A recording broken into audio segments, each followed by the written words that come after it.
Hey, welcome to the Summit Host Hangout podcast, where you'll learn how to plan, strategize, and launch your profitable online summit. No influencer status necessary. I'm your host, Krista from Summit in a Box, and we are in yet another series about virtual summit speakers. In the last episode, we talked about how to conduct engaging interviews, and today in episode 134, I'm excited to chat about how to follow up with potential virtual summit speakers after you pitch them.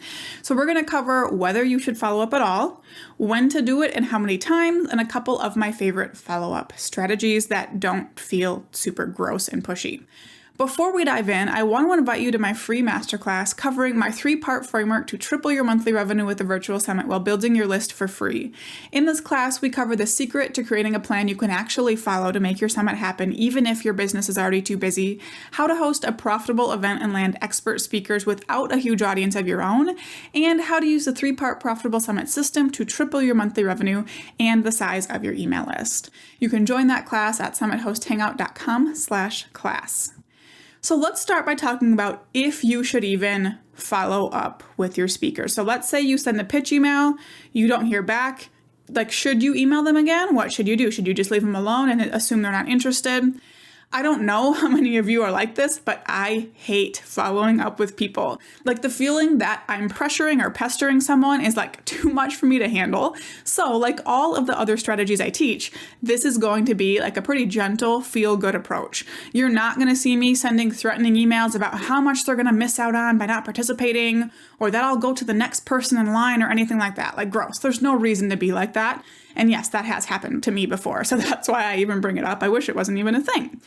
But no matter how uncomfortable I personally feel about following up with people, I absolutely think it's necessary. And for this, you need to remove yourself from the equation. What if your email landed in their spam folder? What if they saw the email, wanted to think about it before they responded, and then they forgot? What if an assistant saw the email and forgot to pass the message along? What if they get bombarded with emails and just missed it the first time? There are so many reasons someone might not have sent you a response other than they saw it and weren't interested. So it's important to follow up because of that. And one of the things I did for my last summit that I really liked was using the free version of Mailtrack to see who opened emails. And you can go to mailtrack.io for that, and we'll link to it in the show notes. That way, I at least knew who straight up had not seen the email yet. However, even if I could see that they opened the email without answering, I still followed up no matter what. Again, we don't know if it was an assistant that opened it. We don't know if they opened it, were interested and forgot. So I still recommend that you follow up even if someone opens an email. So with that being said, when do we follow up? How often do we follow up with them? I think this is more of a personal preference, but personally, I like to follow up about 4 to 5 business days after my initial email. So when I get pitched for a summit, I typically don't respond right away unless it's a heck yes or a heck no, or unless it's someone I know really well. I'm a yes person, so even when I think it's a yes, it's better for me to make myself sit on it for a day or two before I go back and respond. And if someone follows up with me sooner than that, if they don't even give me a couple days, it's annoying. So that's where I landed on my 4 to 5 day kind of wait period before I follow up. If you want to follow up sooner, that's your call. I wouldn't wait any longer than a week to send a follow-up email. As for how often, I personally think that 1 follow-up is plenty, and we'll talk about exactly how I follow up next, but here's why I only do 1 follow-up. If I can see that someone opened my emails and didn't respond, that's a good clue to me that they really aren't interested. Okay, but more importantly, as a summit host and as someone who knows what it's like to have to chase down speakers to get presentations and other material from them, I don't want a speaker that I'm going to have to email 3 or more times to get a response out of. That sounds like a nightmare. So when someone doesn't respond to my 2 emails, it's actually a red flag to me that they would not be a good fit in this summit. So as for, like I said, when to follow up, how often, if I send my pitches on a Tuesday, I'll follow up the next Monday or Tuesday, and that is as much as I'll do. I don't want to chase down anyone any more than that.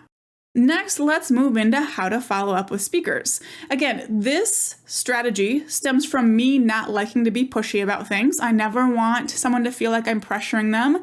So the way I follow up lines up with that.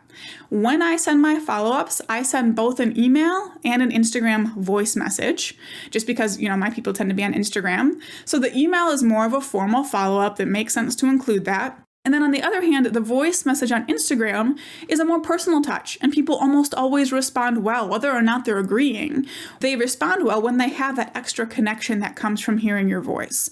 So both of these I keep super short and sweet. So my email is going to say something like, hey, I wanted to follow up with you quick to see if you're interested in participating in the summit. No pressure, but I would love to have you. I do need to hear back by this date, but just let me know if you have any questions. Like short, sweet, I'm giving them a deadline and letting them go back to that first email, which I respond to, like I hit reply, so they can still have all of that information easily accessible. Then my voice message on Instagram is going to say something like, hey, I hope you're doing well. I sent you an email last week and wanted to reach out here in case it landed in your spam folder. I'm hosting this summit. Would love to have you speak on this topic. There's more information in the email and absolutely no rush to jump over there and respond or to respond here, but I just wanted to make sure I wasn't lost in spam. I look forward to hearing back when you have time to take a look. So even though using MailTrack, I could tell if someone saw the email, I'm still using the spam positioning to really remove any pressure from them. Like, I hate feeling pressured to respond to people in Instagram DMs. I hate getting pitched in DMs. So it's basically my attempt to extend a courtesy that I wish others would give to me and just like draw attention to, hey, I'm trying to get your attention. And again, make that connection by letting them hear my voice, how excited I am, all of that good stuff. So should you follow up with your summit speakers? Absolutely. You never know why someone didn't respond, but keep your follow-up light, if just for the purpose of making sure you have speakers who will be responsive throughout the summit planning process. You do not want to be chasing down 20 or more people. So thank you so much for tuning into this episode. I hope it was helpful. For show notes and resources mentioned, head to summithosthangout.com/134. In the next episode, we'll be chatting about how to make it easy for speakers to promote your summit, so be sure to tune in for that. Now go out and take action to plan, strategize, and launch your profitable online summit.